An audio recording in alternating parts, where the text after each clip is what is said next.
Quiet, numbskulls, I'm broadcasting. This talk you may not hear anywhere else. It's All Politics Are Local with Barry D.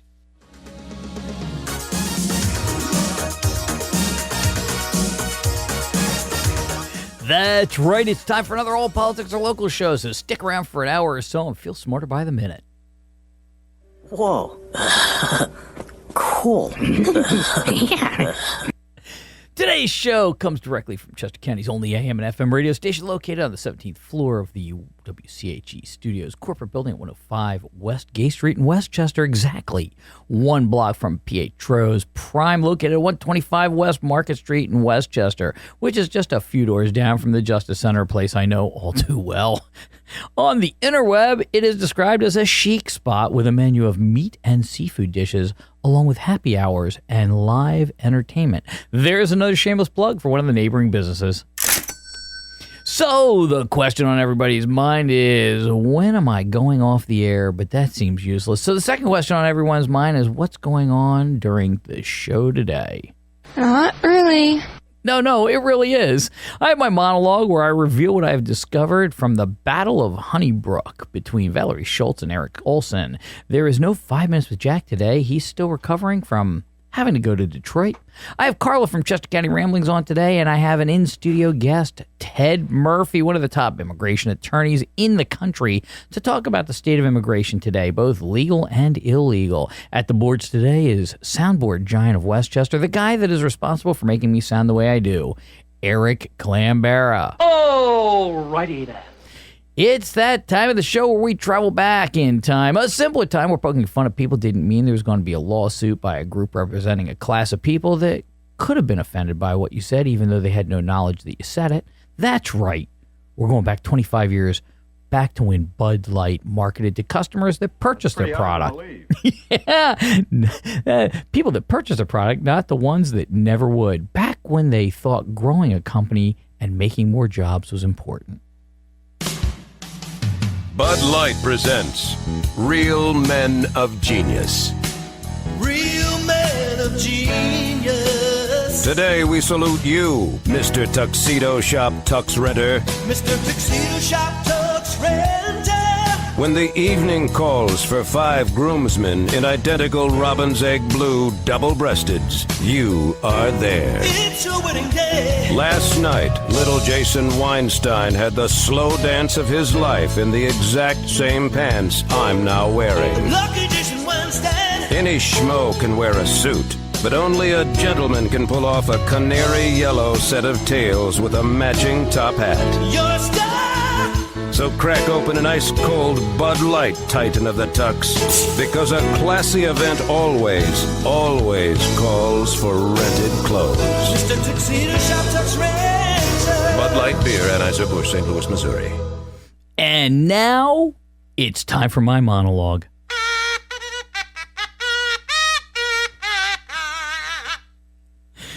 I guess the budget got cut again.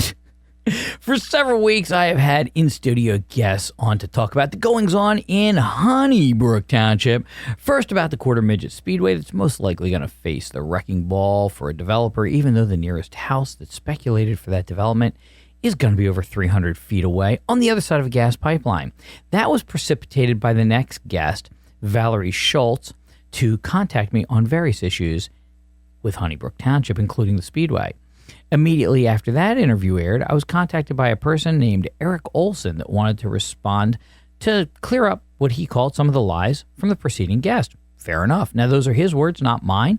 Of course, I gave him time on this show. I wanted to make sure I had all the facts, or at least each person actually sees them, right? So remember what I say. Perception is reality, even if it isn't the truth, or at least a partial truth. So after hearing the claims and the counterclaims, I thought the best course of action would be to evaluate the counterclaims, since anything not addressed in those counterclaims is agreed to be true in the subject matter from the first person. This has taken a tremendous amount of time to review and exhausting. So allow me to jump to another screen on my computer so I can break this down for my listening audience. I'm trying to think, but nothing happens. Thank you so much on that. Okay. Eric Olson came on here, and I want to get this. I hope I get all this very clear. I've had to listen to the interviews from both of these people. So he was addressing the magic beans theory of sewage capacity. Valerie Schultz was referring to the sewer authority meetings where there have been discussions about the capacity of sewage. And according to Ms. Schultz, the plan has spoken at varying times about varying amounts of capacity it has. In one meeting, there was a claim that they only had X amount of capacity, and then in another, it blossomed to another amount. So she stated they must have magic beans. I can't confirm these discussions because I can't find any video of these meetings, and the minutes are extremely vague. Mr. Olson responded by saying that D.R. Horton, the developer that wants to raise the Honey Brook Speedway, was forced to pay to have a study done on how much pipeline capacity is available for that leg of the public sewage system. He does not know how many EDUs the township facility has in extra capacity. I'll get to EDUs in a second. Also, he stated that the plant has plenty of room for growth and is being updated to come up into compliance with the EPA, and that the plant has always had enough capacity. He did not reach out to the plant supervisor to find out its actual capacity before he came on, so he doesn't know what it is. Understandable. And he also reiterated that the development is getting smaller over time, so he agrees with Ms. Schultz on this. Now, here's what I have on this. As far as the EDU's capacity for the Honey Brook sewer plant, which they apparently don't go by EDUs, they simply measure by gallons of processing capacity, which, from my experience, is kind of unusual. Now, EDU, let me explain this to you. That means equivalent dwelling unit, and that's the standard for capacity planning. One EDU is supposed to be for one house. Now, I'm merely speculating, but it appears that Honey Brook doesn't have a definition for what an EDU is in their regs. EDU is a number of fixed gallons per day on an average household, but it really isn't a widely accepted standard. Like some municipalities, their facilities might establish an EDU at 190 gallons. Another might say, 320 gallons per day that's used by a household. But most do indeed, they set a number, right? This is probably why the township required a study to be done by D.R. Horton for flow instead of just by looking at the houses and saying, 300 houses, 300 EDUs. Then the developer's engineer could potentially set their own standard. Now, it surprises me that the sewer authority had no idea what the capacity of its own pipeline is. That leg, when it was built, it had to have specs stating what they wanted for flow and volume. It's not like the pipe, it expands or it shrinks, right? It's the same. So take the number of EDUs currently on that leg, or gallons if you want, and subtract it from the max volume when it was engineered and it's done. How hard is this? I mean, could an engineer email me and tell me where I'm going wrong? Because I'm no engineer. I went to college for 3 days. Now, I did correspond with another board member of the sewer authority, and he said any expansion of the plant would be the responsibility of any developer, which would cost millions of dollars, and he doesn't believe any developer would be interested in that investment. So once they cap it out, they cap it out. Now, according to the documents I've been provided by him, that plant is currently running at approximately 50% capacity. So Honey Brook could double its development capacity at this point. Okay. Also, the D.R. Horton development proposal has been reducing the amount of housing units over time for some reason. I don't know what that is. I don't know if it's because of wetlands. There's a lot of wetlands in the property. I know they did drop part of the plan, one other piece of property in there. By the way, somebody's calling in right now, and we don't take calls during the show. I don't have time for it, so sorry about that. When asked about excavation directly across Horseshoe Pike from the D.R. Horton development, I asked. Eric Olson stated that that's a redevelopment, not a new development. It's a former mobile home park that's now going to be new homes, but no statement was made about changes in its size of the redevelopment or the sewer needs, so that's an unknown. Qualifications of Eric Olson were called into question by the first guest, Valerie Schultz, at a meeting when Eric Olson was appointed to the Sewer Authority Board. Mr. Olson responded responded by saying the answer she got was the one she deserved. So both agree that the answer stated by Mr. Olson's wife, one of the 3 Honey Brook Township supervisors, is he knows septic systems and stuff. So he did go into his qualifications, and for that I'm very glad. He stated that he has a degree in science. He also has a automotive repair garage in Honey Brook next to the Suburban Brewing Company. up near the corner of Route 322 and Cupola Road, a restaurant I gave a shameless plug to a couple weeks ago. Might as well hit that register again. You have that? There you go, Suburban Brewing Company, Cupola Road and 322. In addition to his degree in science, in the interview he states that he has 20 years in installing, repairing, and maintaining septic systems, as well as having a history of relationships with people in Honey Brook. He was a baseball coach for both of his sons' baseball teams, served as a Cub Scout master for years, so in his words, there's qualifications there. Now, see, that is where what is giving an impression of one thing, but is the actual answer gets a little murky. According to the bio on Olson's Auto, a website which I can only assume is owned by Eric Olson, simply because of the family picture. If I'm wrong again, I'll clear that up next week. It states the following: our owner worked as a factory-trained auto technician for years in a well-known large car dealership and has a degree in applied science. Now, not a science degree, but an applied science degree. Having a degree in applied science and a science degree sound the same, but there's a few differences.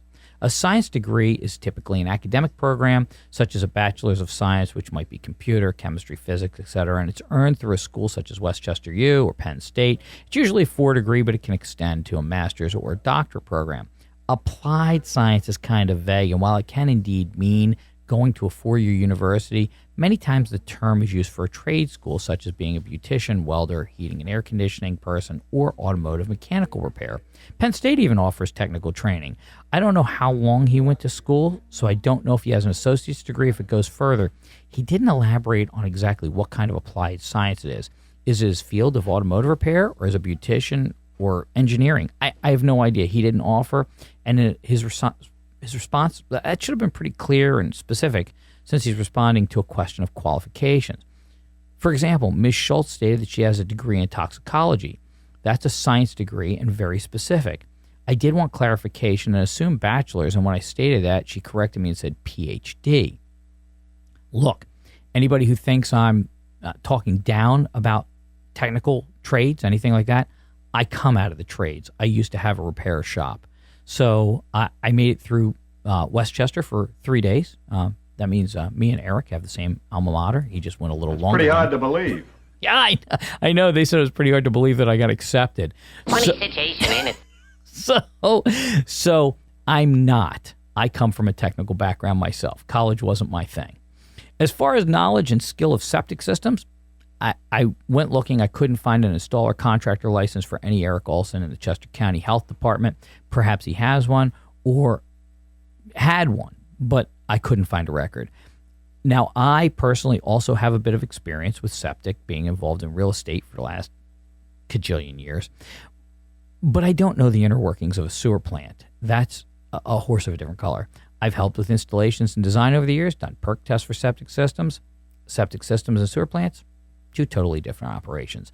I will say that Sewer Authority board members do lean heavily on its engineers, staff, and legal advisors to receive their opinions and data and make decisions. So a board member is an executive position, normally not a technical one. He did not mention working for the Sewer Authority in any other capacity, like getting out there working on the lines, doing installations of equipment or anything like that. So I'm assuming he's strictly on the professional, the executive end on that. Now, what I did find interesting is that Mr. Olson, in his responses, he didn't deny the accusation that his wife is a Honey Brook supervisor and that he was voted onto the sewer board by the Board of Supervisors. While she did not vote, I think that Ms. Schultz actually said that she made a motion, but I didn't see that she made a motion because there are videos for the township meetings. I don't think she made a motion and she didn't vote. But she also did not recuse herself, instead remaining silent. She did not publicly state why she would recuse herself, something that needs to be done when recusing from a vote. Here's the problem. What was done is called a conflict of interest, and 65 PACS subsection 1101, specifically 1103J, restricted activities, that addresses this issue and requires the following. Any public official or public employee who is in the discharge of official duties would be required to vote on a matter that would result in a conflict of interest, shall abstain from voting, and, prior to the vote being taken, publicly announce and disclose the nature of his interest, gender, whatever, as a public record in a written memorandum filed with the person responsible for the recording of the minutes of the meeting at which the vote was taken. I didn't see anything in their minutes for that. I didn't see anything in the video. I saw nothing. So as far as I'm concerned, it wasn't done. Maybe it was, but the video and documentation doesn't reflect it. And this is important because the public needs to know whether a member of the board has a relation that's being appointed. Here's where the problem lies. Not only was the law not followed, it has the potential for undue influence later. That's why the section of this law is called Public Official and Employees Ethics Act. Look, this type of issue comes up. It's not the first time nor the last time it's going to happen to a board member, but there are procedures for this and they need to be followed and the public needs to be aware. He also stated that supervisors are not omnipotent. Forget that one, okay? Omnipotent. They do make decisions based on established law and established procedures and make decisions that represent the community, not just a handful of the community.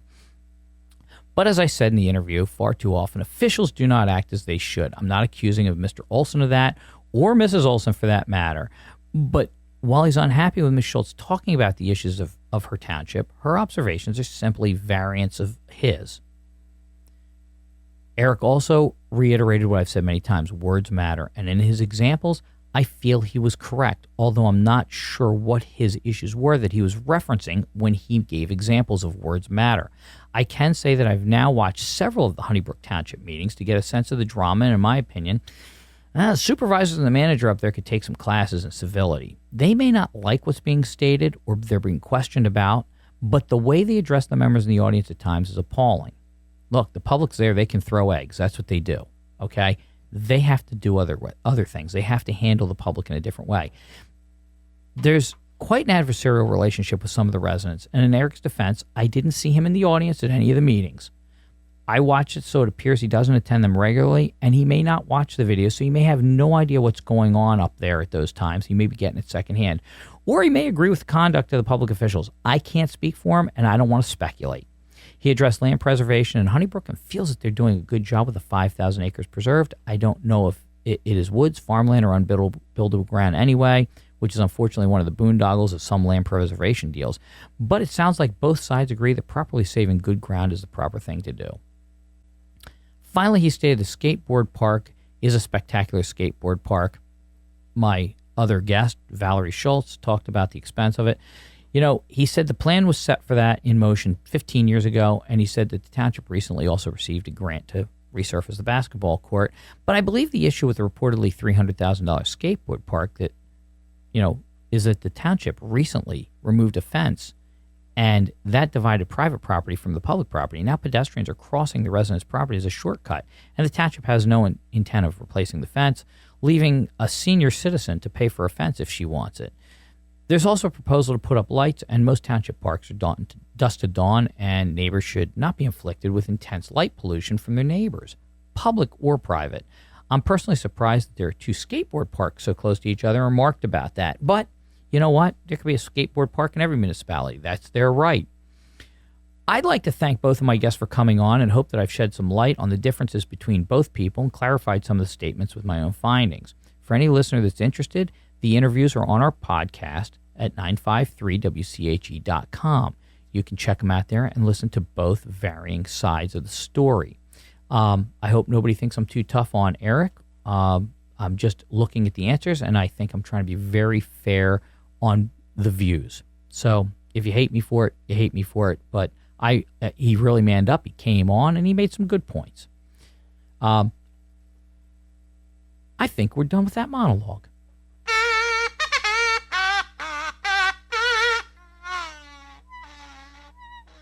Oh, yeah, now we're really done. Let's take a break, and we'll get Carla on from Chester County Ramblings. Barry D is back with All Politics Are Local.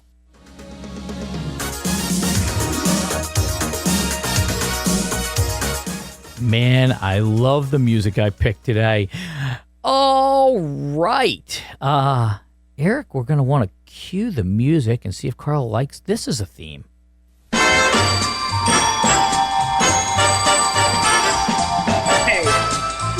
I Dream of Jeannie. Well, I did like the show. That wasn't I Dream of Jeannie. A lot of people confuse it. Bewitched. Ha! Gotcha. Oh, you're right. And I like that even better. Especially since I had one of those neighbors once upon a time. Mrs. Kravitz? Mrs. Kravitz. No relation to Lenny Kravitz. So, so yeah, right. So Sad, bad. huh? So Lenny's hair's better. So tell me what you got today, Carla. What's happening around First Chester of all, County? I have to applaud the Honey Brook of it all. And Barry, you can't be too hard on Honey Brook Township or Borough. They both need to let the sunshine in. And I've watched those Honey Brook Township meetings as well, and they're ridiculous. They are pretty tough on some of the residents. The residents want some answers, and I think they're very aloof at times. They're dismissive and disparaging, and, they gaslight their own residents. Used to be that way in West Vincent. Got that cleaned up, though. Well, yes. Yeah. So here we go. First up, Mainline Health is building, apparently, for real, on part of Lloyd Farm in Calm. For real? For real, because Okay. it's been talked about, not talked about, talked about, not talked about, but the plans are coming out. Apparently, there are like these new plans. The other night, there was a meeting, and, Calm is another township that needs, like, the sunshine let in, and Lorraine Tendero needs to retire and clean up the front of her house, but hey. Welcome to the jungle. Welcome to the jungle. Medical things are needed in that part of the county, as we all know, since Tower Health tanked 2 hospitals, Brandywine and Jennersville. Yeah. Not that either were great, in my opinion, but it has left the county at a serious deficit and struggling. Yeah. So Mainline Health is planning on building medical office use buildings with like an urgent care. It's not a full-blown hospital. It looks to be now about 3 stories. It was originally taller, so these are new plans that I'm not sure that are filed. But the location, Lloyd Avenue and Manor Avenue, is traffic problematic now, and residents at a recent, I guess it was a conditional use hearing or it was a regular commissioners meeting, I'm not sure, remarked about new road-related things on this new plan that's not really submitted, with some kind of an extension to G.O. Carlson Boulevard over to Rock Raymond Road, and they're not happy. My big thing with this is what happens to historic Lloyd Farmhouse, or what is left of it. It's 18th century, and the farm was another one of those pesky Penn land grants. Our history. Yeah. I also wonder how Calm is going to dance around the traffic issue. Residents are, like I said, understandably concerned. Interesting to note is Calm has retired State Senator Andy Dinniman's old staffer, Don Zimizel, as their current manager, but I still don't trust this municipality, although I really like Don. Okay, next up. We're going to Forever Chemicals and school drinking water. After a year of testing for Forever Chemicals, 4 schools in southeastern PA have been found to have persistent levels of those PFOS and PFOA chemicals to put them in violation of the state's drinking water standard. Well, but it's Kings Highway Elementary in the Coatesville Area School District, and Robeson Elementary and Twin Valley High School in the Twin Valley School District. Mm-hmm. Those are the ones that affects Chester County and Berks County kids. You betcha. None of these school districts will really address this publicly, it seems, and are either blowing smoke up parents' rear ends or playing possum. They cannot ignore this. Mm-hmm. Parents feel they're being left in the dark legitimately, and I know someone who worked in the Twin Valley School District and said once upon a time, even when they were there, they only drank bottled water if they could help it because they didn't know what was with the water, but it didn't taste right. The Twin Valley and Coatesville districts need to read up, as you said the other day, on Flint, freaking Michigan. Mm-hmm. Yeah, Okay. Flint. See, somebody listens to our station. I know, See that, it's Eric? even me. The next thing that caught my eye is thanks to the tireless efforts of the Pennsylvania State Police, that would be Corporal James Wisniewski, West Whitelands Sergeant Jeffrey McCluskey, West Goshen Detective Jose Torres, East Whiteland Detective William Logan, and East Pikeland Officer Zachary Pfeiffer. A multi-million-dollar copper wire theft ring has been broken up. Thieves literally stole copper wiring estimated to be worth between like $2 million and $4 million off of Pico Energy. It affected customers, caused outages, and even fires. The thieves targeted the Pico power line that I think originated from whatever that coal-fired Cromley substation is in Phoenixville. Crombie Power Plant, yeah. Yeah, which is supposed to be slated for redevelopment as per the Daily Local. Mm-hmm. I'm sure they'll build some more attractive apartments that we need. It's right by the river. The wire was stolen in West Whiteland, East Pikeland, and I'm not sure where else. And apparently they were selling the wire to scrapyards and recycling pieces in Philadelphia. Sure. As a reporter from the Inquirer pointed out to me, the part of the story that's missing is what businesses were they selling to, and are they being investigated as well? Good point. How did they pull this wire? How did they get it? Do you know? I don't know. They must have experience or have worked for Pico or an electrician. They knew the lines were dead. I actually know somebody that got prosecuted for that.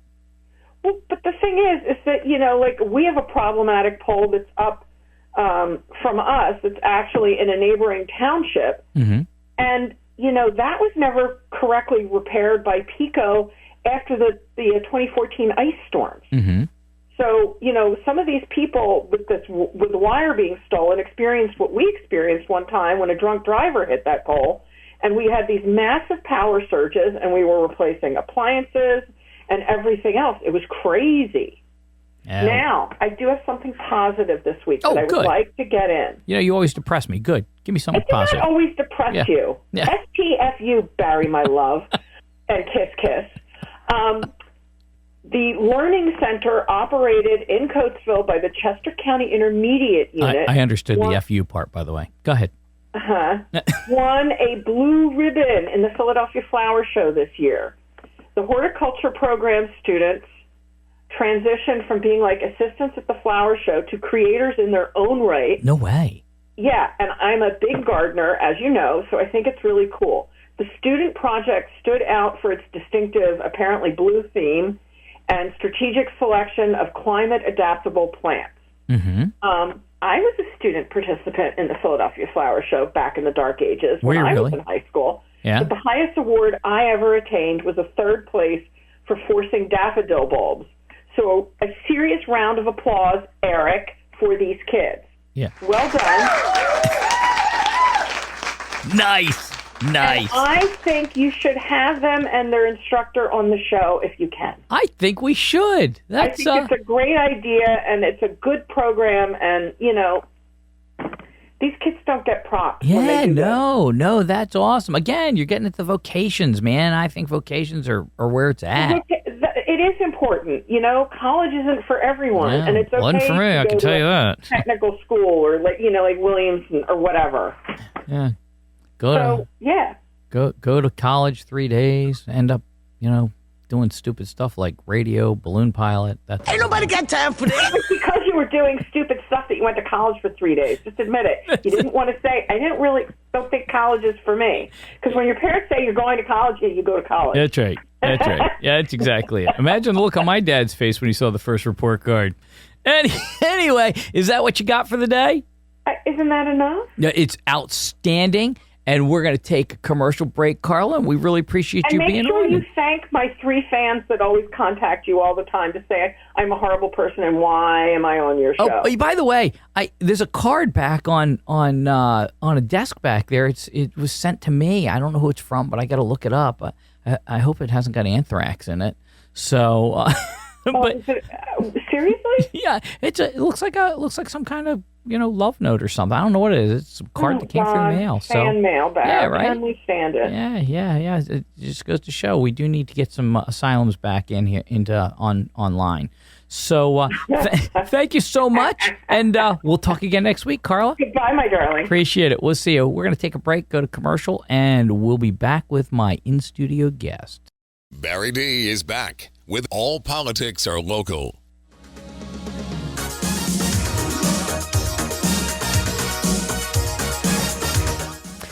I'm back. My in-studio guest for today is Ted Murphy, a top immigration attorney in the country. Now, Ted, I normally have theme music for my guests, and for you today, a song that probably hasn't been played on the radio for 30 years.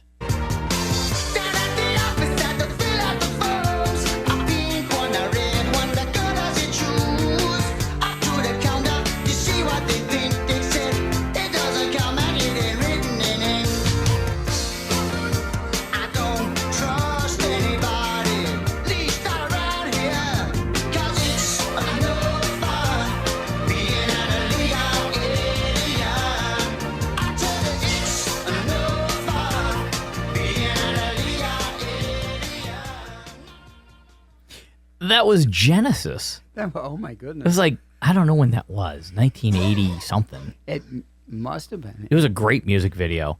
And it was considered by two different publications to be one of the most racist songs ever, when in fact it was the plight of, Mexicans coming over the border. Oh, yeah. But, people take things out of context the minute they hear that, and they don't want any representation of what it is. And the fact is, it's difficult, it's dirty, it's dangerous. People get killed, they get put into human trafficking. There's all sorts of problems, and it ain't no fun being an illegal alien coming across the border. 1983, by the way. 1983. Nice. Thank you, Eric. So, so I thought I'd bring you back because I've known you for quite a while now, and you are one of the preeminent. See, I can say that as opposed to omnipotent. And Well, thanks. I appreciate that.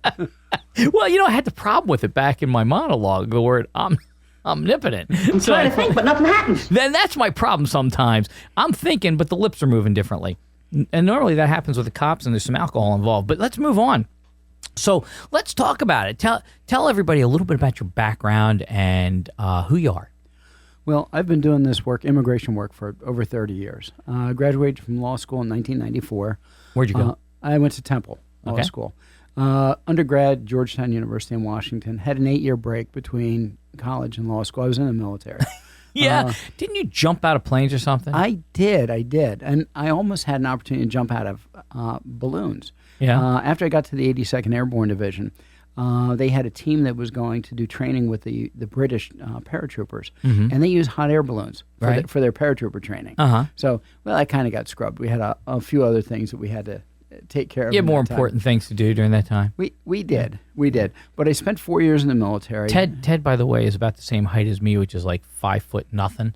And but we both started at 6 foot. I had several hard landings when I used to jump, so it kind of compressed some of the structure. Well, in jump school, if you do really well, after about 5 jumps, they give you a parachute. I'm going in the Army, Dad. You're what? So continue. Go ahead. So when I went to law school, there was news articles all throughout 1993 about America under siege. Newsweek magazine had stories about the ship the Golden Venture running aground in New York Harbor with hundreds of Chinamen jumping overboard. Oh, I remember that. Are you allowed to say Chinamen anymore? Well, they are from China. Okay. And there were no women jumping overboard, so I think it's probably okay. We're good. But I had an opportunity to help represent some of them in some federal litigation while I was in law school. So when I graduated, an attorney, a friend of mine who then became a judge out in Lancaster County, said, "Hey, Ted, I got an easy pro bono case for you. You want to handle it?"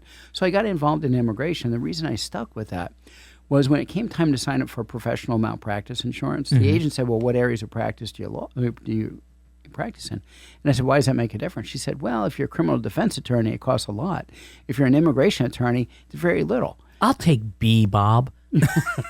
So, the rates were very low. I said, "Why is that?" She said, "Well, if you do a good job for your clients, they're not going to sue you. If you do a bad job and they're get leaving deported, the country, they can't sue you." So, that's genius. Absolute genius. So I figured, okay, I'm going to stick with this. I had a couple really big cases. By the way, what happened with the government. Chinese? The Chinese were communist China, right? So Well, did they get many of them? There were a lot of problems in China going on at the time. They had one child policy. There was a lot of persecution, a lot of religious persecution going on. Yeah. So did they get refugee status for that? Not refugee status, but many were granted asylum. I'm sorry, asylum. Yes, and asylum. They're really refugees the same. in war, that type of thing. Well, refugees is when you're outside the United States and you meet the definition of refugee, you're allowed to come into the United States under one particular section of the law. If you're inside the United States, not coming in as a refugee, you came in with a visa, maybe you came across the border illegally, which is happening less now in the last 3 weeks than it did for the last I follow I've followed years. statistics for 20 years on that. Yeah. So if you meet the definition of refugee while you're inside the United States applying for it, you get asylum. So it really is the same result. You have to meet the same standards. It's just a difference of where you are when the application. So what happened with the Chinese that jumped overboard? And, many of them were allowed to stay. Many of them became permanent residents. Many of them became citizens of the United States. and have been contributing to American society, Excellent. paying taxes. So some of the programs that we have are actually very, very good. Mm-hmm. The problem that we've run into. Oh, I jumped off, by the way. Okay, ahead. do that, and then we have to go back to the case, Right.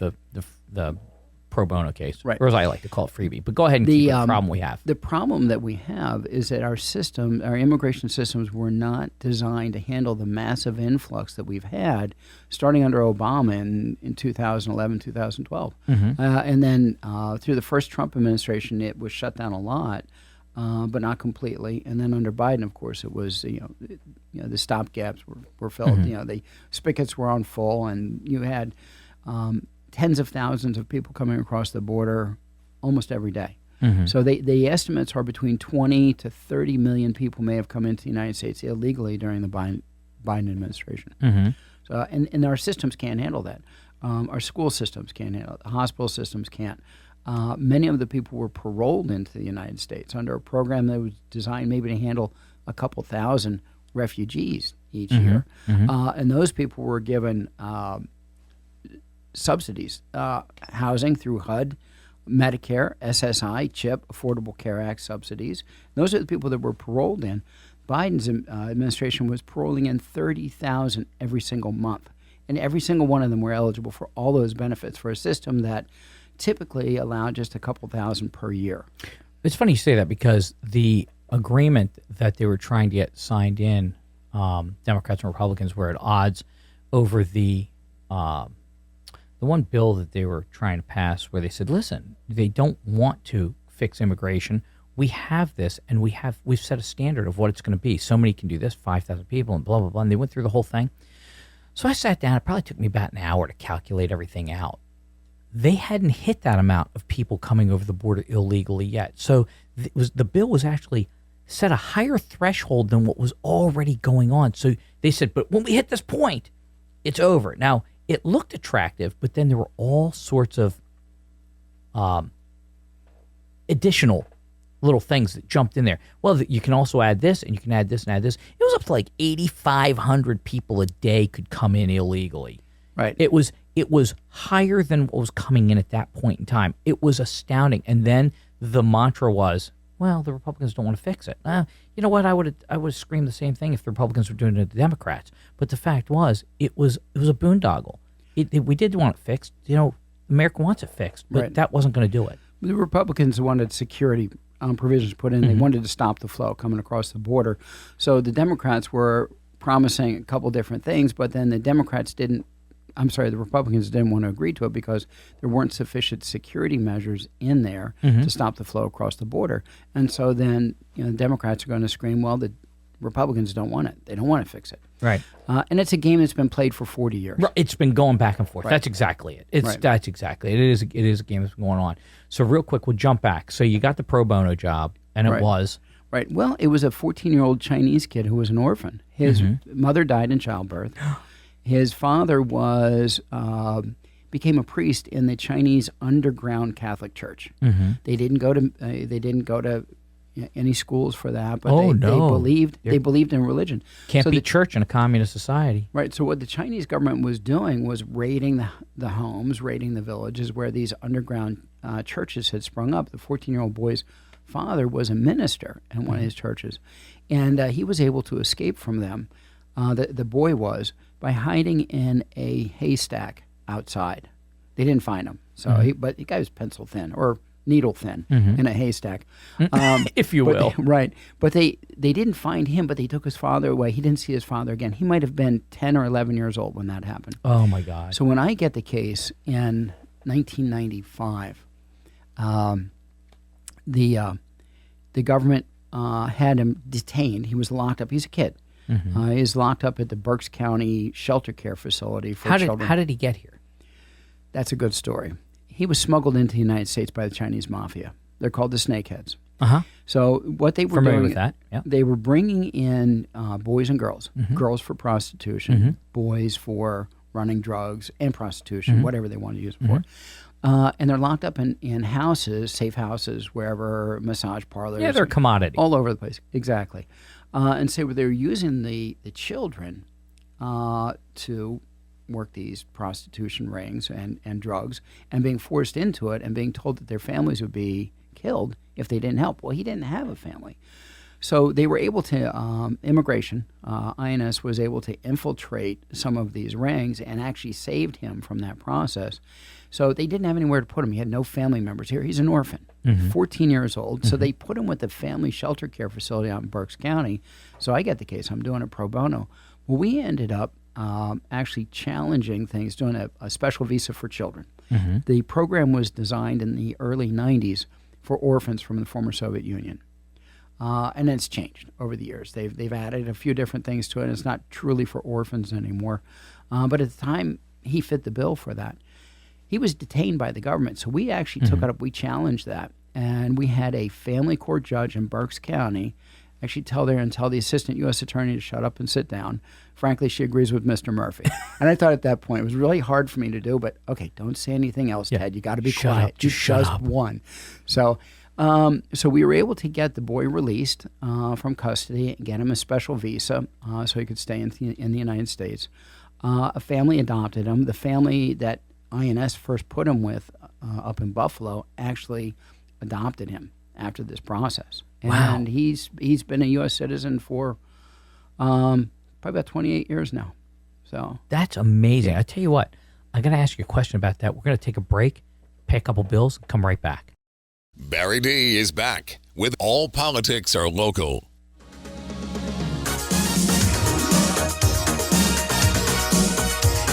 All right, I am back with Ted Murphy, immigration attorney. We left off talking about that young Chinese boy that you were able to get into the country. I guess he ended up getting his citizenship, right? That's correct. So have you ever heard from him again or just disappeared into the ether? Well, he didn't disappear into the ether. But just out of your life. Well, out of my life, and there was a reason for that. Soon after I did that case, I picked up one very identical to that. All the way down the line, except the country of origin was Mexico, not China. As a result of that, I beat the government on two really big cases. I was getting phone calls from all over the country. How did you do this? How did you do this? Well, there was a little difference in those cases. So all around the country in the early 90s, advocates for immigrants were trying to get these kids out of custody and win these things. Well, as I pointed out to the judge in the case, just before she told the U.S. attorney to shut up and sit down, that the regulations are different. My client has not yet been ordered deported. All those other cases, Judge, they've already been ordered deported. It's a different part of the law that handles that. So the whole case focused on that. As a result of that, the federal government actually changed the regulations. It was that window of opportunity. Right. And you hadn't gone through the window yet to the other side. That's right. But as a result of those two cases right there, I've beaten them really bad in two big cases. They offered me a job. I hate this guy Murphy. Well, not after that. So they hired me. They offered me a job, and I was a single dad with two kids at that point. And, the clients, particularly pro bono clients, really don't help you meet your bottom line. No, they don't pay for dinner. Not really. Really. Or the books the kids need or things like that for school. So I took the job. For 10 and a half years after that, I worked for INS and Homeland Security as a federal prosecutor. I was an assistant U.S. attorney for a couple of years on large multi-scale fraud rings for asylum. We had a really big case that involved 27 people we indicted, 26 were convicted. And right at that time, before they went to court on that case, I had done all the work. I had 2,400 files in my office going through, putting together a database on who was involved in the alien smuggling, the asylum fraud, everything else. So as a result of that, a fellow by the name of John Morton took over the case, and he ended up being the ICE director. Really? Yeah. So because I got tasked to do national security work in Washington. What year was that in? That was in 2004. So that was under George Bush. Correct. Okay. So I had already been working for the Joint Terrorism Task Force since 1997, 1998, doing a lot of work for them, advising on a lot of the cases that they had going on. I've got a nice a couple of awards in my office from the JTTF from the time that I spent with them. So in 2004, I did national security work in Washington, supervising cases all around the country, dealing with very interesting the stories that you hear this week. From the person up at Columbia whose visa is being suspended and he's locked up. Well, we were dealing with that with individuals from China, from all over the country, from Middle Eastern countries and everything. So I was supervising. And these are not new laws. These are laws that just haven't been enforced. These are laws that have been in effect for over 40 years. You know, a lot of them. Some of them were modified about 28 years ago, and they're all laws that have been in effect. The issue is not the laws being able to take care of things. It's the person at the top who's making those decisions. Right. So, as it's been said to me before, you can have any law you want. If it's not enforced, it doesn't make any difference. Right. So J.D. Vance was heard in some comments this week and last week in some of the political shows that we didn't need a change in the laws. All we needed was a new president. And that's exactly the fact. So right now, border crossings, the gotaways that they have, is down to an average over the last 21 days of 77 gotaways nationwide per day. Wow. 77. It was over 8,000 this time last year. Right. Every single day. Right. It was pretty low. They had really knocked it down in the first Trump administration, and then it went through the roof. And I was really shocked listening to Mayorkas all the time. He'd say the border is secure. You know who he reminded me of? He reminded me of Kevin Bacon. Kevin Bacon. Right. In Animal House. Right. There's nothing. Everything's under control. There's mayhem everywhere. That's what I considered Mayorkas. I was just laughing because I'm like, look, I'm seeing the news. I mean, you can't. It was everywhere. It's still even in the New York Times they were reporting it. It was everywhere. Right. But he's saying there it's secure. There's nothing to worry about. Some of the issues that I dealt with when I was a prosecutor and working with Homeland Security, dealt with the national security issues. I have been a private attorney now the last 18 years. I've got an office in southern Delaware. I go there 2 or 3 times a week. It's open 5 days a week. But right now I'm seeing over 100 people every single week. Most of them. How do you do it? Well, I just go. It's like jumping out of an airplane. You just go forward. You just go. Yeah. The green light comes on, and if you're not jumping out willingly, they're pushing you out. That's right. Because there's people behind you. Yeah, there are. There's 64 jumpers right behind you that want to get out the plane because, the planes are perfectly good, but pilots, you got to question some of them. So we see a lot of people come in, but the shocking thing that I've seen, and people come for all kinds of reasons. They come legally. They've been here. They maybe overstayed their visa. They got married to U.S. citizens. They have U.S. citizen children. They might have been here for 40 years. I've got some people that have been in a process for over 28 years with immigration. Right now, just stuck.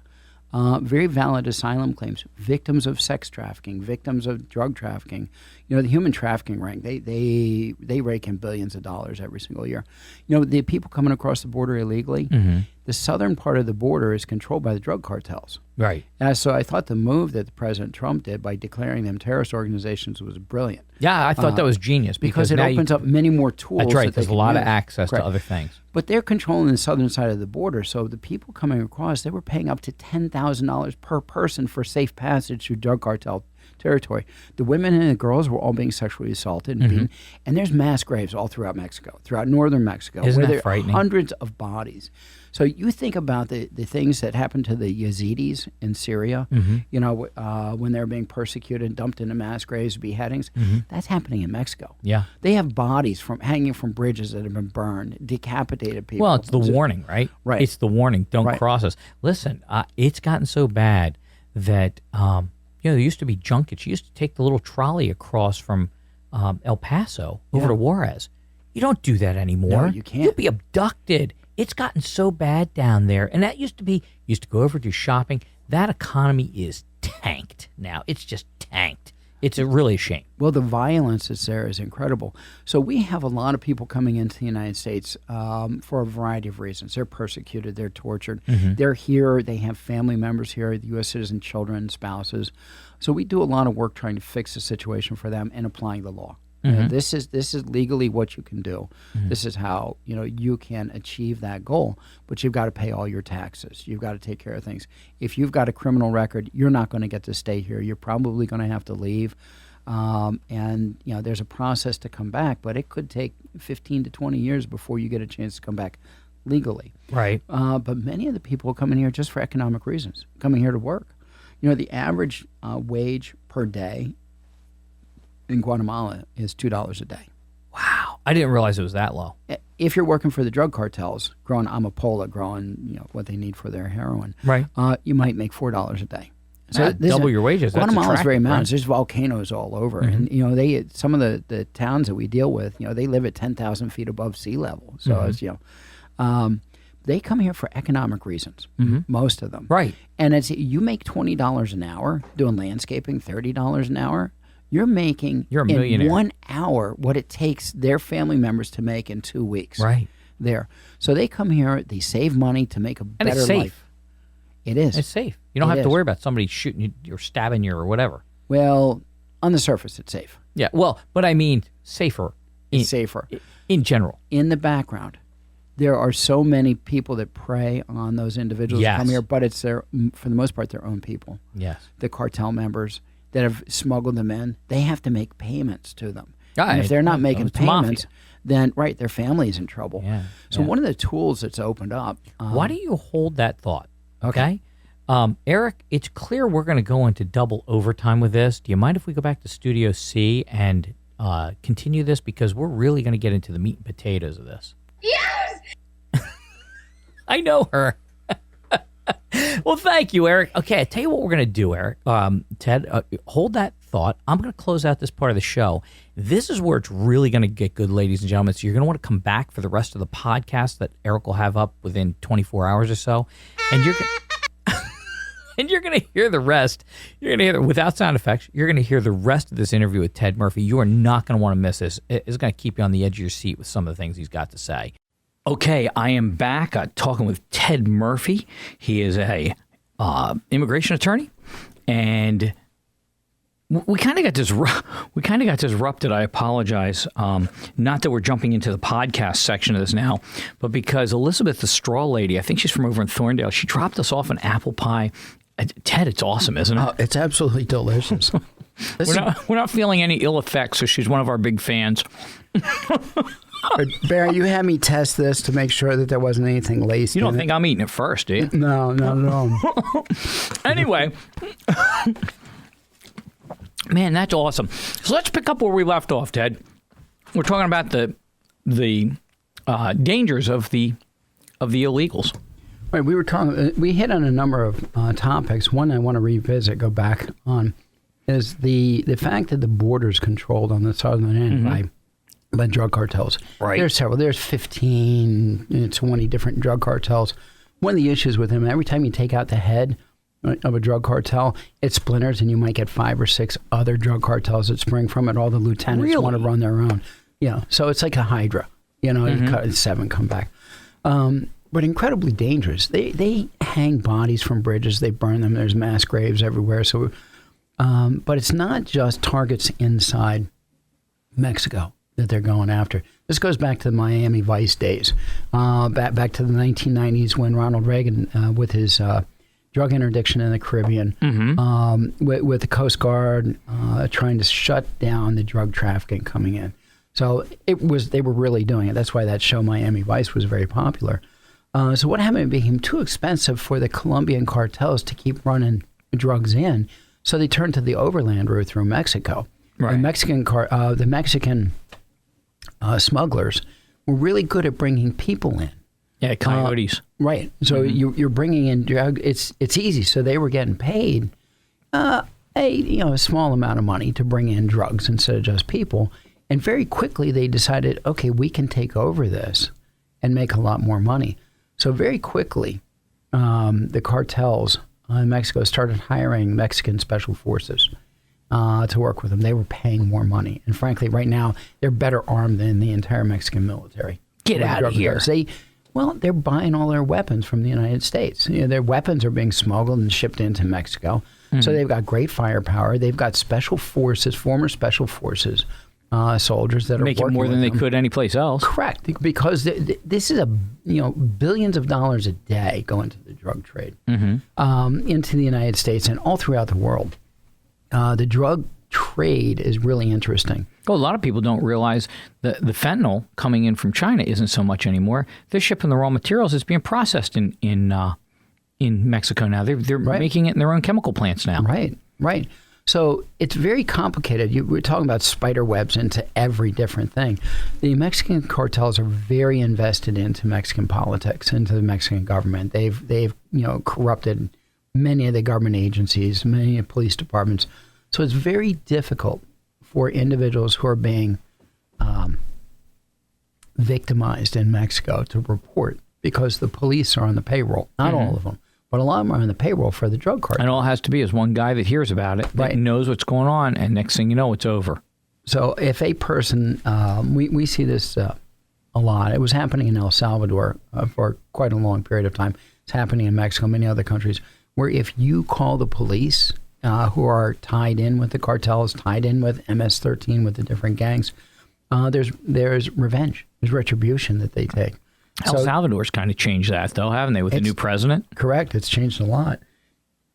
The MS-13 is kind of our fault. You know where that originated? I have no idea. The barrios of Los Angeles. No way. In the 1980s. That's correct. So people who were being arrested and put in jail in Los Angeles during the 1980s from Central America were then being deported, but they formed gangs inside of California jails. MS-13, MS-18 had their roots in California jails. Now, what's going on in Central America in the 1980s? You've got communist infiltrators coming in trying to overthrow a bunch of guys. Grenada in 1983 was an example. We had problems going on in El Salvador, in Guatemala, in Nicaragua, in Honduras, all throughout Central America. You've got communist forces being fueled by trainers and soldiers from Cuba, money from the Soviet Union. All trying to get a foothold in North America. Correct. So all of that's going on. So all of the civil wars there, we had a lot of people coming into the United States to seek asylum from Central America. So many of those families have been here 40 years now. They're all throughout. You talk about local politics. Well, many of those people that fled those problems 30 and 40 years ago live in Chester County. They live in Lancaster County. They live all throughout the United States. They've married they have U.S. citizen spouses and children and grandchildren all born here. So part of a very complicated issue. What do you do with all of these people, that don't have papers, but their entire family is here. Their entire family is U.S. citizens, their children, their grandchildren, their spouses. We can go through a legal process to normalize their status, but many of them, the laws are tough. There were some waivers that were available before, so you pay a penalty, and you could stay in if a family member had applied for you. That part of the law expired in April 30th, 2001. No. 24 years ago. So the ability for those family members to stay went away. The immigration acts that changed in 1996, 1997, were an outgrowth of the crime bill from 1994 that Joe Biden had pushed. He talked about it all the time. Was a result of that they really wanted to clamp down on crime. They wanted to clamp down on fraud and a lot of other things. So they did that. But which is roots of a good thing. It is. But many of the family members who are coming back and forth from Mexico into the United States or from other countries into the United States, the law changed April 1st. I don't know why on April Fool's Day, I don't know. But April 1st, 1997, this new law went into effect. So that if you were in the United States illegally for more than 1 year, you leave and you come back again illegally, then you trigger what's called a repeat violator bar. And you have to stay outside the country for 10 years before you can get your green card. So these family members who have been here for so long, their spouses are U.S. citizens, their children, their grandchildren are U.S. citizens, to normalize their status, they either have to be in a court proceeding with a judge where they can get a green card, but there's only 4,000 of those available for the entire country each year. It's called cancellation of removal. And you've got over 3 million people in the immigration court process right now today. You get better odds of winning the lottery. Right. And I buy the lottery every day. That's my retirement plan. Right. But it's right. Haven't hit yet, so I'm still working. So they either have that option, but they've got to be picked up and put into the process by immigration. And you have to prove such a very high level of hardship to your qualifying family members, more so than the normal deportation, to win that. So we use that a lot. I represent a lot of family members who've got kids that are suffering very significant medical issues from CHOP, from AI DuPont in Delaware. We have kids that have heart surgery the day they're born. They have hypoplastic left heart syndrome or right heart syndrome. A lot of children with leukemia. with childhood cancers that come in where they're being treated, and they're U.S. citizens. Mm-hmm.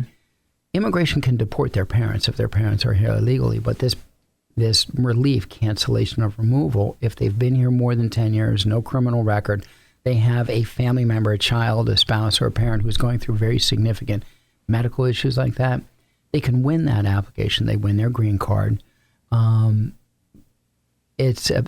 People talk about path to U.S. citizenship. Well, getting a green card is your path to U.S. citizenship. Right. After 5 years, you can apply for citizenship if you've met all the requirements, not committed crimes, paid your taxes. And that's the path that many people put on. We help with a lot of that. But these grandparents and these parents have been here for 20 and 30 years. That repeat violator bar that gets triggered, they have to stay out 10 years. There's no waivers for that at all. So they're 60, 70 years old. There's no coming back. They're not coming back. And if they go back and they're living in a place where family members are being killed by the drug cartels right now, they don't want to go back. The asylum laws, people apply for that a lot. The asylum laws say that you have to apply for asylum within 1 year of coming into the United States. Mm-hmm. And there's a couple other parts of the law that are available if you've been here more than 1 year, but you don't get a green card.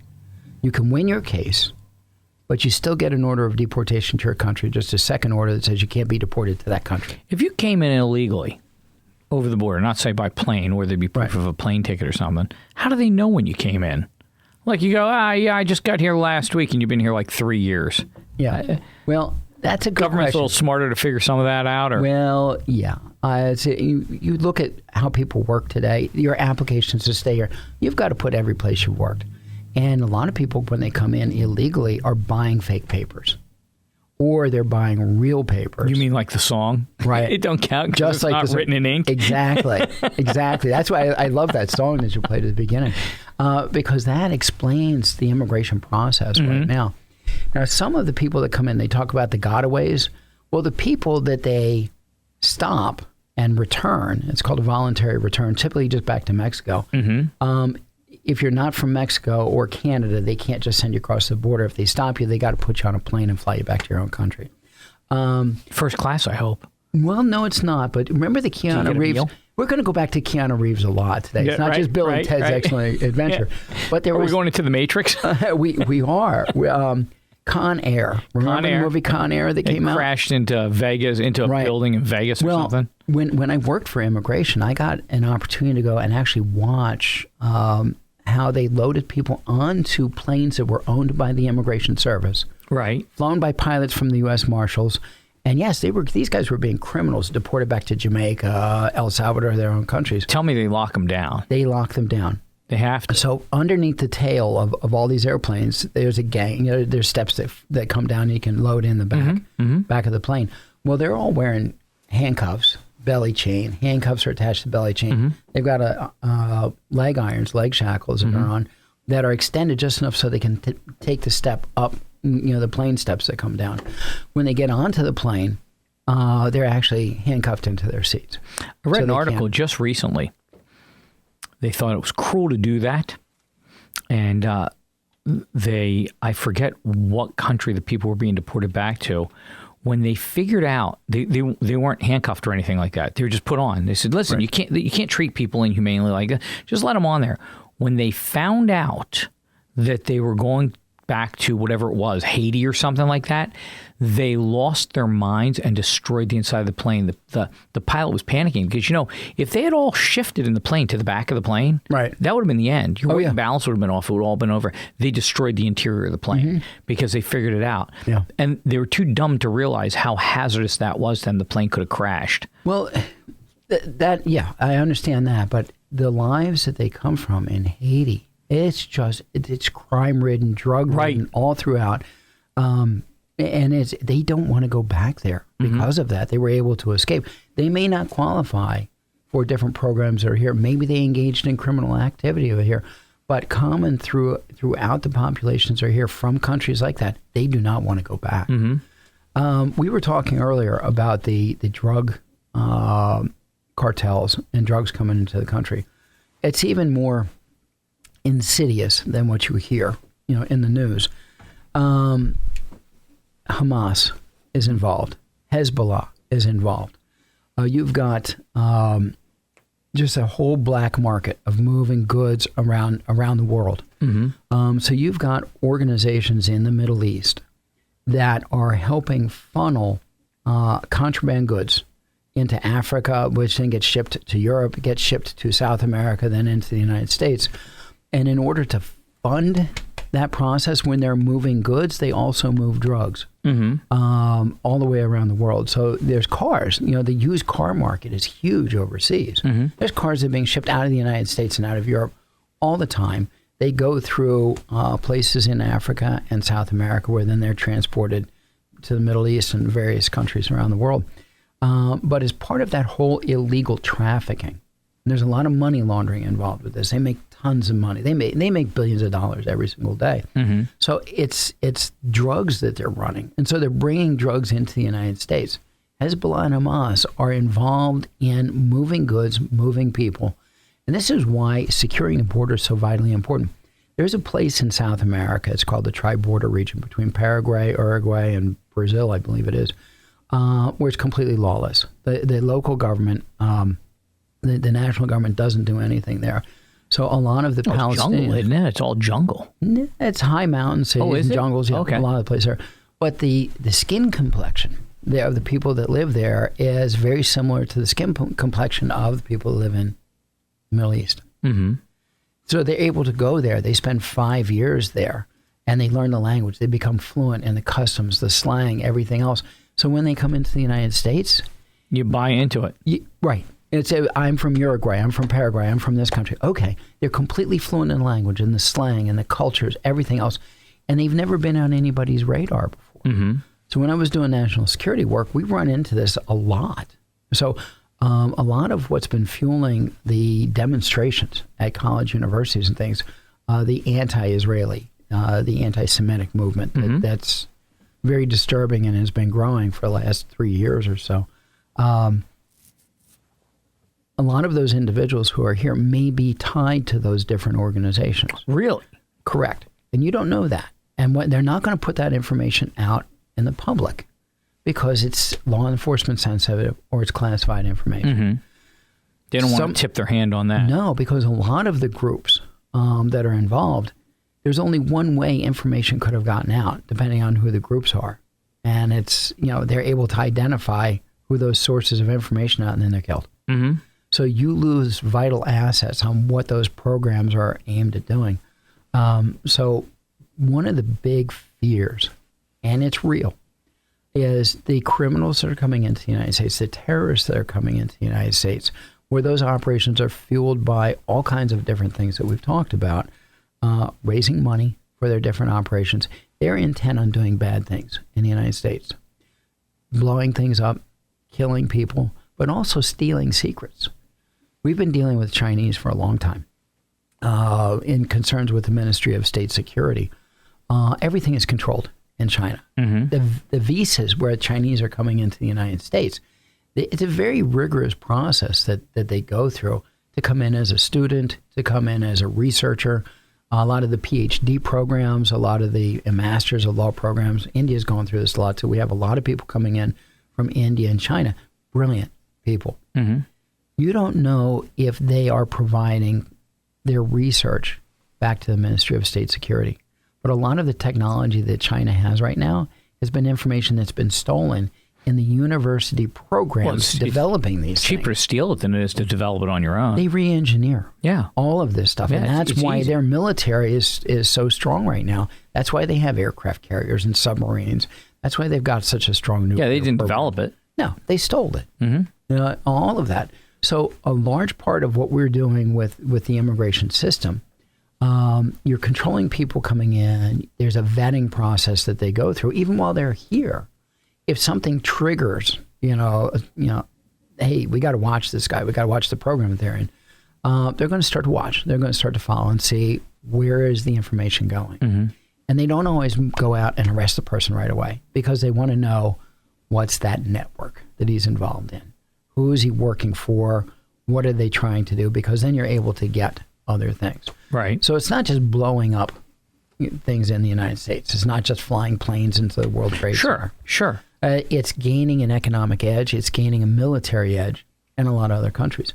So that is a constant issue. It's going on every single day throughout the United States, throughout Europe, a lot of other places. So when you have unfettered immigration, when you have no controls on the border, you've got a lot of people coming in illegally. But even our legal immigration system, where they're coming in on visas, you don't know what the true intent is on all of them. Right. They check all the boxes, but that doesn't mean anything. So part of the process that we go through when we are working for either the government on the immigration side or for individuals applying for benefits is the background checks that they go through, the security checks that the individuals go through before they're approved for their visas, before they're approved for their green card, before they're approved for citizenship.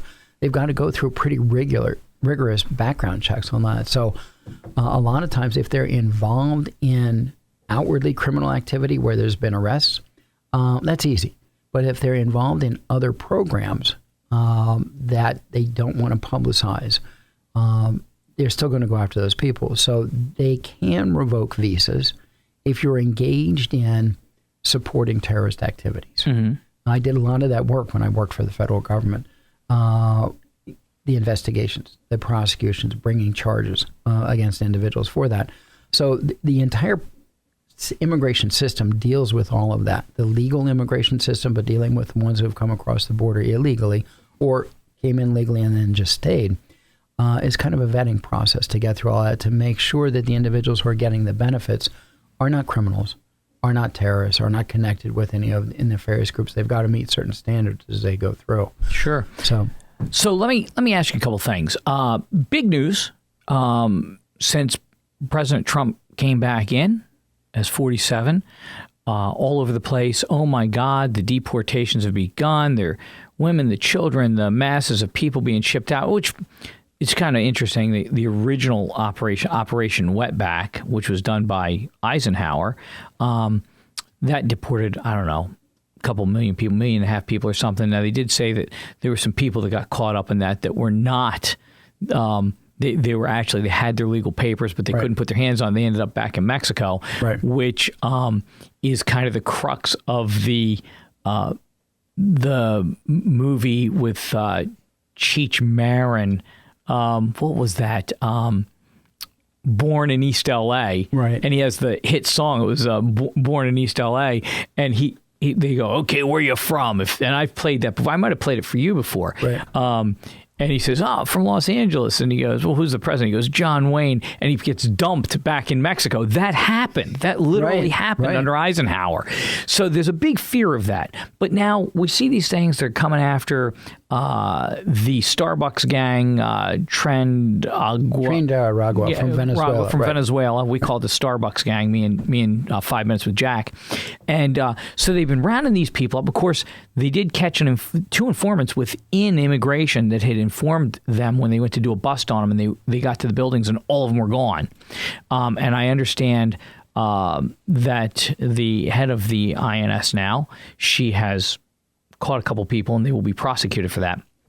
But what's the real story there on the roundup of those people? Are these women and children getting rounded up along with these people? Are they criminals? Are they not criminals? They talk about casting this wide net, but I'm hearing that they're saying, they're just grabbing people from everywhere and taking them back.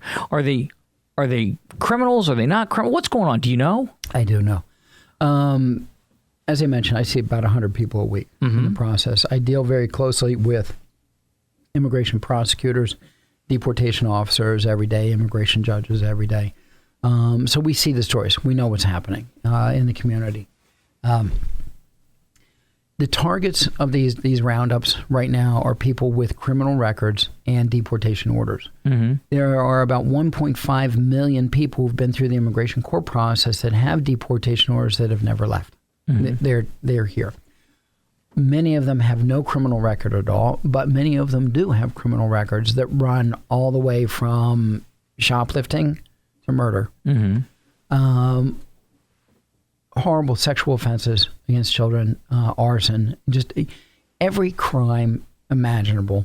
The people that they're targeting them to pick them up. One of the big targets right now is a DUI. It's not a deportable offense. There's certain offenses that are deportable. If you've murdered somebody, you're going to be deported unless you're a citizen. If you have a green card, if you're a permanent resident, you can lose that, depending on what some of the convictions are. You steal something. Actually, I had a friend that got run over DUI. Don't know if it was illegal or legal. Yeah. She got hurt. Her daughter got run over and spent quite a bit of time in the hospital. He was a high school student in Owen J. Roberts. And he got away, got back to Mexico. Yeah. Just gone. We had a situation a couple summers ago. That guy by the name of Cavalcanti. Oh, yeah. Yeah. Brazilian acrobat, apparently. Well, he grew up in the Brazilian outback, if you will, and is very adept at, survival skills and everything else. And, climbing all kinds of stuff, as he's growing up, and mimicked, another escape from Chester County Prison. The first escape was in the spring. It was a guy who had been a gymnast in local high school here and figured out, hey, I can touch these walls here. So just no chance of us doing that. No. We may not be tall enough. That's the point. Yeah. But or maybe strong enough either. But then probably both. Cavalcanti did the same thing because he didn't change anything at the prison after that. They put some more barbed wire on the roof. That's going to stop, somebody who's, escaping, an escaped murder. Right. He murdered somebody in Brazil and then was here in the United States and actually told his girlfriend here about it, and she was going to call the police, and he murdered her too. But those are the kinds of people that immigration wants to target. The Lake and Riley Act. Right, Lake and Riley. When she was killed. And this happens, but some of the people that are doing this have actually been deported 5, 6, 7 times. When you have a completely open border and there's no fence, there's nothing there, and you're just letting 8,000 to 10,000 people come in every single day, those people that have made their living in the United States that want to make that $20 an hour or $30 an hour instead of the $2 a day, they're going to come back. They have family members here. They're going to come back in. If they have children here, they're going to figure it out. They're going to figure out. They're going to come back in. The only way to stop that is you finish that wall and put that up. There's a lot of other measures that they can put into place there too. But the criminal activity that happens here, in Westchester, in Chester County, in Lancaster County, in Berks, is a lot of it is driven by people who are in the country illegally. But not everybody who is here in the country illegally is a criminal. Many of them have families, very strong family values. They go to church all the time. They work hard. I know several. I know several that are here illegally, and they're wonderful people. Been here 20 years. Absolutely. So one of the issues that we're dealing with right now, there's typically a lot of pain when you have change, and you've got to get rid of the bad. So some of the issues that we're dealing with right now, we got to close the border. We got to close the gaps in the border there, and they're doing that. And just the change in the last 50 days has been phenomenal. You've gone from 8,000 to 10,000 gotaways, per day, down to 77 per day nationwide. And the self-deportation has been insane. Right. Well, the self-deportation is huge. One of the things that they've done, which I thought was a brilliant move, declaring the drug cartels and the gangs like Tren de Aragua terrorist organizations, you can now go after their money. You can go after their assets. You can freeze the assets. But then also, people that are providing material support to the terrorist organizations can be deported because of that. There's a ground in our immigration laws for that.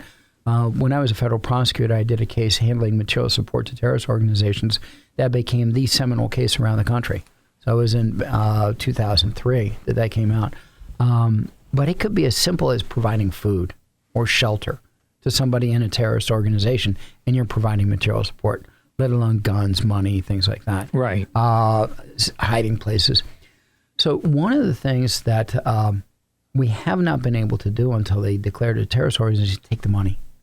You follow the money. If you're an investor on Wall Street, you follow the money. You follow the smart money. Watch where the big money players are going, investing. You're going to make money. Well, when it's illegal activity, you also follow the money. So you can figure out, okay, who's involved, where this is coming from, how big is the organization. You always follow the money.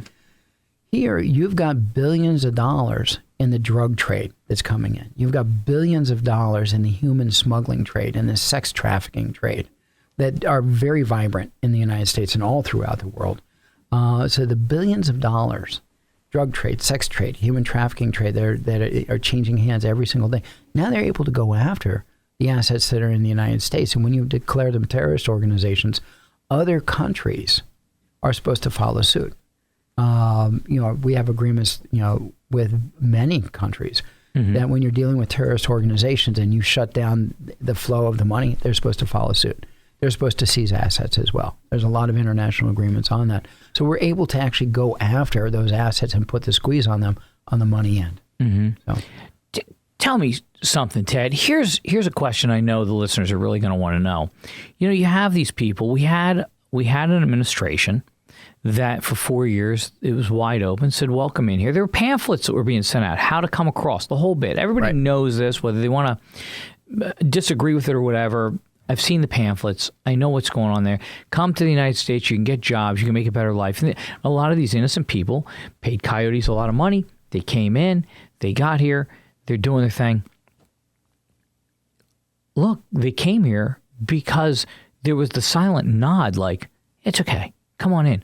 How do we handle that? Because these people came in here under false pretenses, fed by the administration, our government at the time.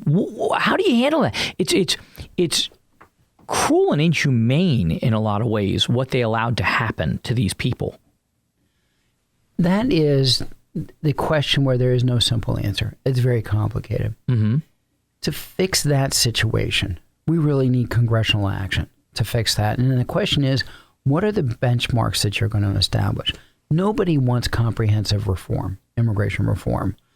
If you have, crime, rampant crime, drugs coming across the border, murderers coming across the border, but you also have a lot of really good people coming across the border that have been victimized in their own countries or led on by false promises coming here, or they just want to come here so they can support their family in the other countries. Very valid reasons. If you or I were in that situation where we're scratching the earth to try to plant corn, and we're only getting $2 a day. And we can go to the land of milk and honey and make more. And make 20, 30, 40 bucks an hour. We're going to do that if you got a family to support. That's a very basic human instinct. Sure, to better yourself, right? To take care of the family.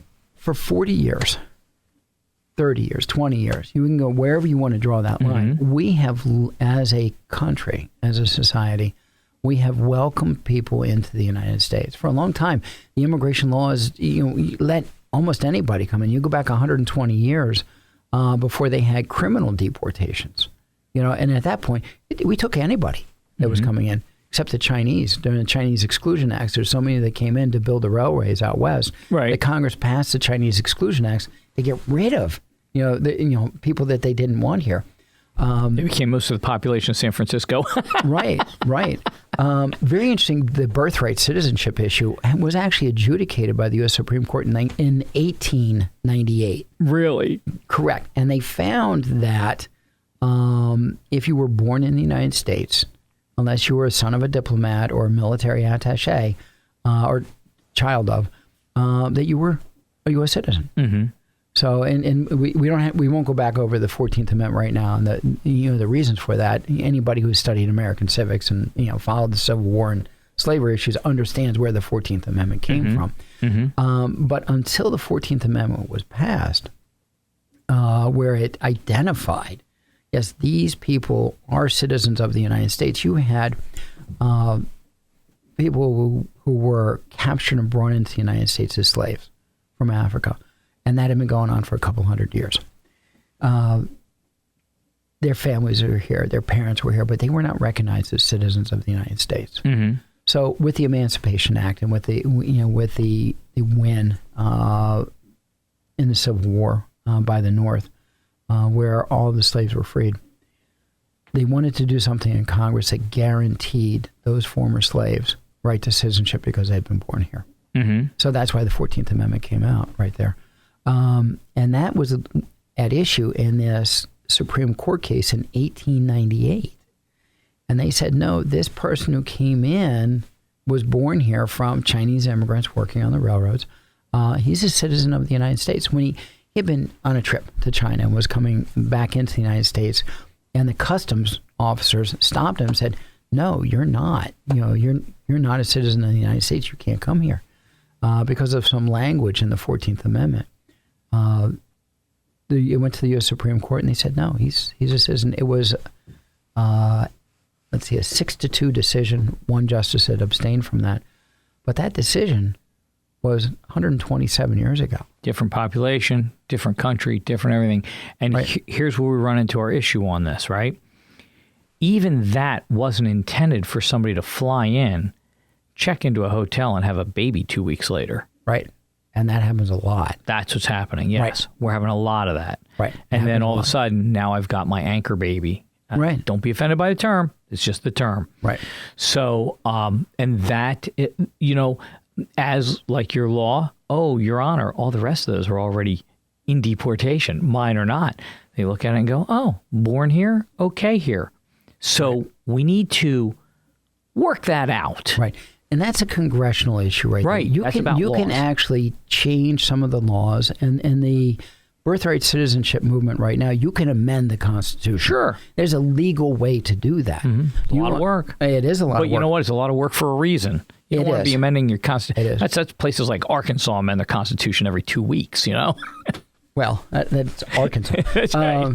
So the issue there is you need 2/3 of the Congress, 2/3 of the House, and 2/3 of the Senate to approve going forward with seeking an amendment, or 2/3 of the states to do that in a convention. Mm-hmm. Nobody wants to have a constitutional convention because then the entire Constitution is at issue. Mm-hmm. But if you're proposing an amendment, through the House and through the Senate, but it doesn't stop there.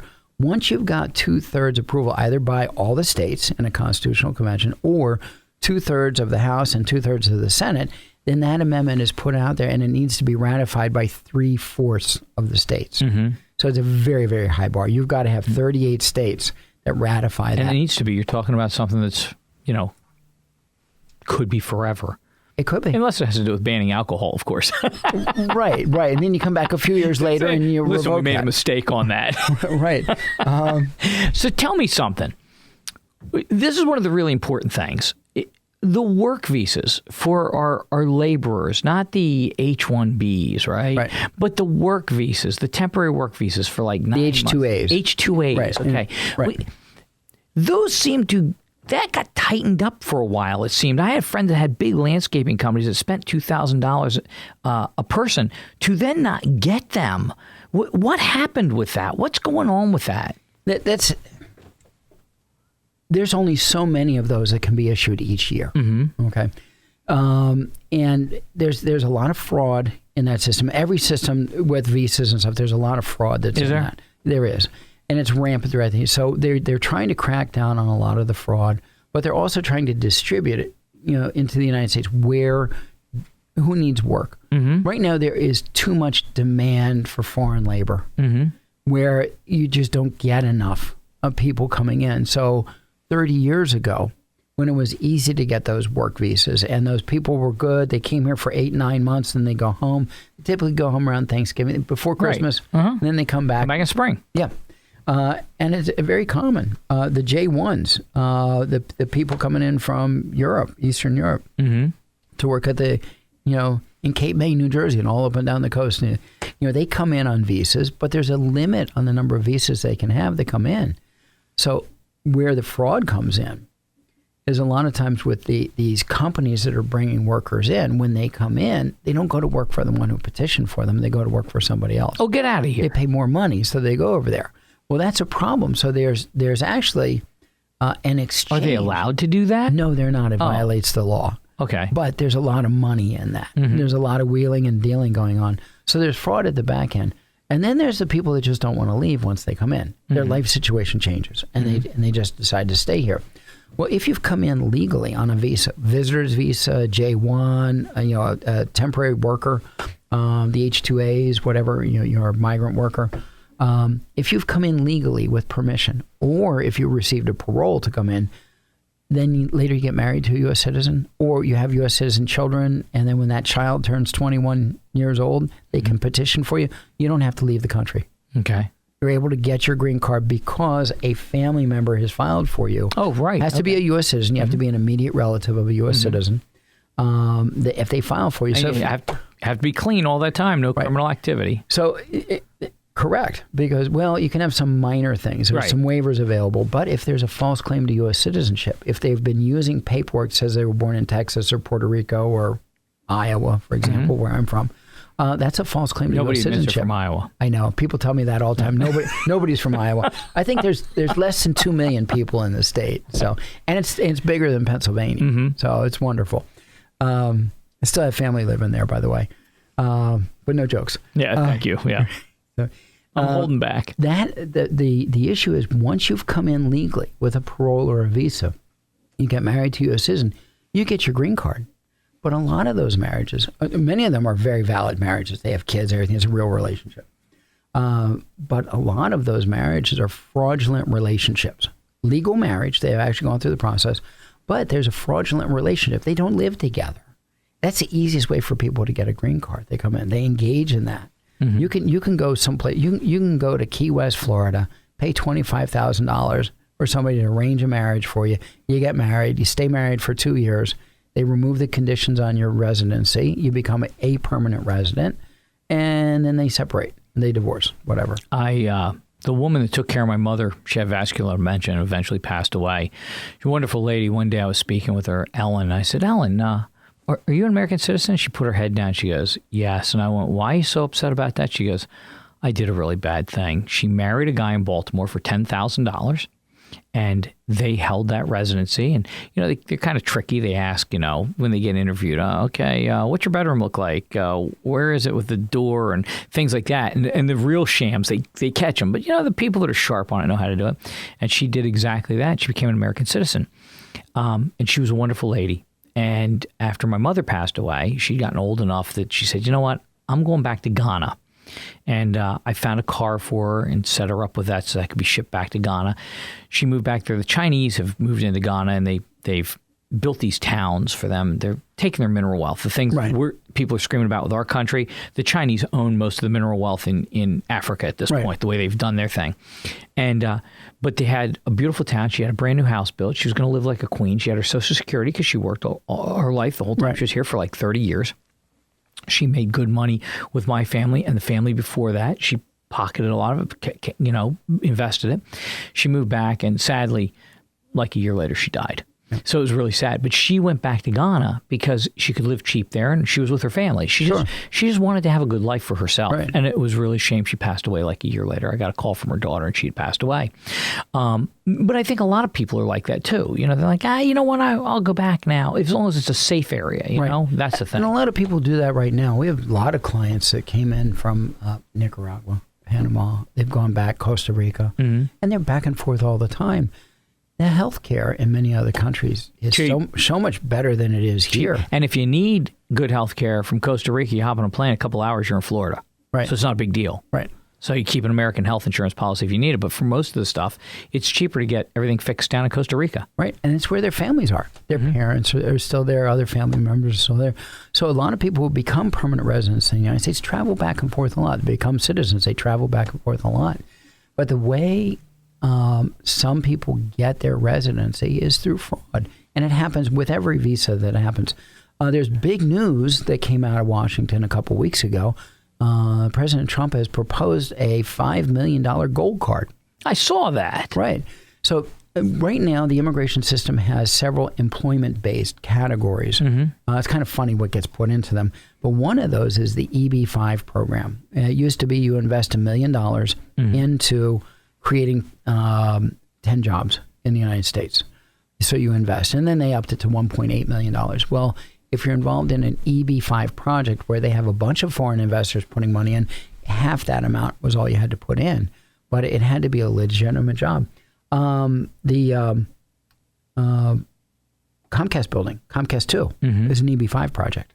Oh, is it really? Yeah. So it was money that was promoted. So some of the issue, you don't know where that money's coming from. It's supposed to come from legitimate sources. So the EB-5 program, a lot of questions on, and the money coming out of China, they have restrictions on money coming out of China. You can only send so much out. So how do they qualify for this? Well, that's a whole different story.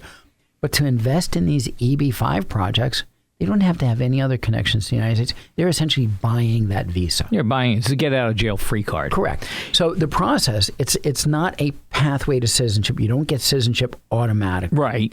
the pathway really involves legal entry to the United States or illegal, whatever method it was. But you have to become a permanent resident first. It's 5 years as a permanent resident before you can apply for citizenship, unless you got your residency based on marriage to a U.S. citizen or you served in the military for 3 years. Then you only have to be a resident for 3 years before you can become a citizen of the United States. So that whole process there, they want to get that residency, and so they can travel in and out. They want to get that citizenship so they can travel in and out, so they can make a better life for themselves. But a lot of that, you don't know where the money's coming from. You don't know where the connections are. So there's still a lot of fraud in that EB-5 program. What they want to do is they want to change that program to make it a $5 million contribution investment into whatever. They haven't come up with the rules yet. But Lutnick was on President Trump's first cabinet meeting and talking about the Gold Card program. I was fascinated by that. Yeah, absolutely fascinating. But it follows programs that are already in place, and it's modifying an existing program to do that. We have investor visas already. So, if you're investing, X amount of dollars, if you help create jobs in the United States, so you've got, commodities coming in, you can get an investor visa to do business in the United States. And then depending on circumstances, get married to a U.S. citizen, something else happens where you can apply for a dual intent visa, where you can pursue residency as well as keeping your non-immigrant visa. So there's a lot of things that are in place right now. The programs that President Trump is proposing, the changes that he's bringing in right now, really just following the law that's already there. Right. And to its full effect. Right. Interesting you were talking about that, and we're going to have to wrap this up pretty soon. Sure. I remember when Hong Kong was going back to China in 1999. Right. And anybody who had money to get out of Hong Kong was getting out of Hong Kong. They didn't want to be part of communist China. I mean, that was an enterprised area. It was run by the British. It was in essence really Britain. Right. And I remember people were trying to get out of there, and Canada had a similar thing. Basically, you had to show you had a value of at least $1 million before they would accept you into the country. That was in 1998, 99. Right. They were like, hey, whoa, show us your value before you can even come in here, and that you can be gainfully employed or support yourself. There's over 40 countries that have a program similar to the proposed Gold Card. And yet I was watching TV and people were screaming about that. How can they possibly charge that type of thing? This is all for the wealthy. But that's exactly it. That's a lot of countries, man. It is. 40 countries already have a program like that. And the investor visas that we have right now, you've got a lot of talent. You've got a lot of money that are coming here that are building businesses inside the United States. Because to get those visas, that's what's required to do it. So you've got people that are investing here. It creates jobs here. And what Trump was trying to do in his first administration, when they relaxed the penalty for money cash coming back into the country, when they did that, billions of dollars from all U.S. corporations that they were holding overseas came back into the United States. That was fantastic. So what he's trying to do right now... Because you don't want to bring it back in because it's going to get taxed. Right. My father actually ran an account for that for a large company. Everything went to Bermuda. Right. And I said, why did it go to Bermuda? He goes, because it's tax-free. That way, if we needed to disperse it to the United States, we could. But if you automatically sent it back, it was going to get taxed. I may have to go back out to Spain again. Right. So they would hold it in Bermuda where it wasn't going to be taxed. Right. So you change the tax laws on that, you eliminate the penalties on that, and then that money's coming back into the United States, and better if it's spent here for projects here. So the immigration system already has a system in place to help build businesses inside the United States. Help support businesses inside the United States. And that's wonderful. So these programs, this proposed Gold Card program is, in that line. So, people are coming here, they're investing here. And if they're successful, if they've run successful businesses, don't you want those people here running successful businesses here? That's, I think it's very helpful to our economy. Yeah, absolutely. Yep. Absolutely. So the immigration process that we're going through is very complicated. There's no easy solutions through all of it. But the process that we're going through to fix the issues, you've got to stop that flood of people coming in. There's several states that have reported now that they've spent over $500 million, $600 million per year in their education systems, in the public school systems. Supreme Court precedent in our laws say that if you're a child in the United States, you have a right to public education. If you go to a public hospital, you've got a right to free health care. Well, to health care. You can't be turned away. So our healthcare system and our education system has been overrun by the floodgates just being open. That's also why Arizona has lost most of its hospitals. Right. Down near the border, they closed up. They couldn't survive. But it's not just that. Your homeless shelters, everything else, the money that has been set aside really for Americans to get the help that they need, that money has been going to that population that was just let in across the border the last 4 years. The relief money that FEMA should have been going spending, down to Tennessee, in North Carolina, North Carolina, or in California because of the wildfires that were there. Yeah. But it wasn't. That money was being spent on shelter, hotels, food, other programs for all of the people that were coming across the border illegally that were then being moved around the United States. Governor Abbott in Texas, Governor DeSantis in Florida, when they started sending people from those states elsewhere, what it did is it really showed the rest of the population in the United States the extreme burden that massive influx of individuals has. Our system here in Westchester, you bring in 10,000 people into Westchester in one day. What are you going to do with them? Right. Where are they going to live? You going to do? How are you going to feed them? They're going to live on the street. They're going to be a mess. And you had in Texas, every single day at various ports along the border, you had that many people coming in those big caravans that were coming across almost daily.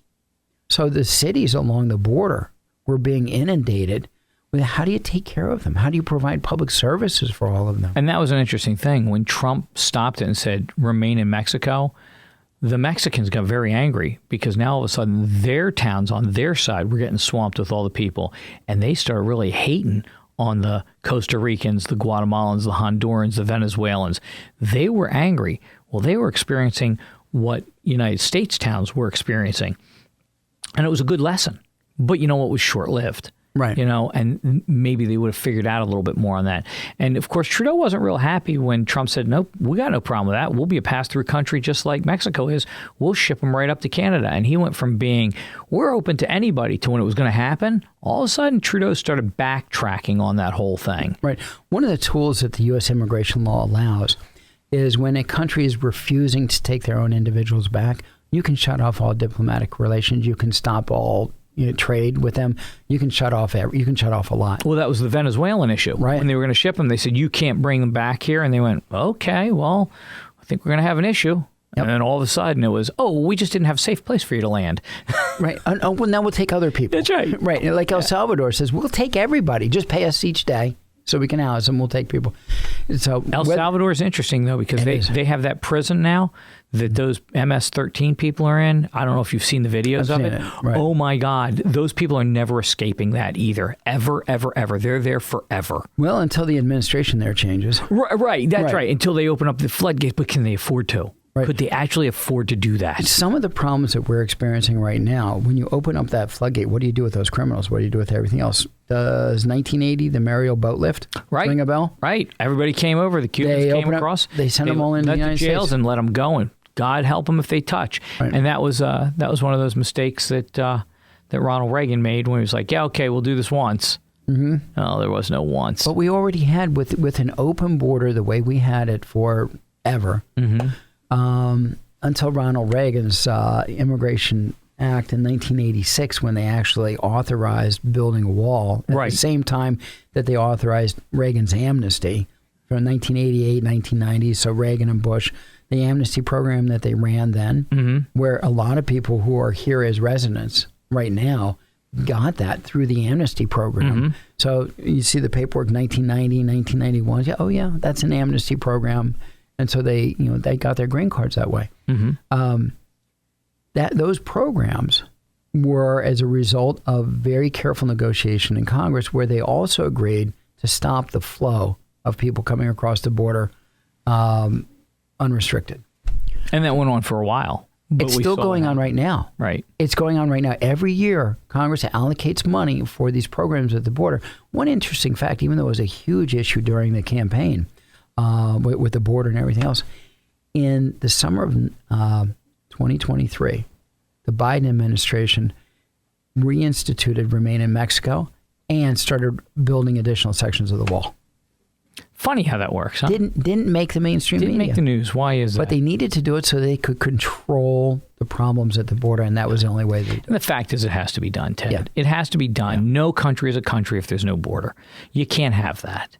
Listen, it has been great talking with you. I cannot thank you enough. And we could go on for hours. I'm going to have you back again. That's wonderful. I'd enjoy it almost as much as I enjoy this great apple pie. Most important thing is, we have pie from Elizabeth the Straw Lady. So we're gonna close out the show now.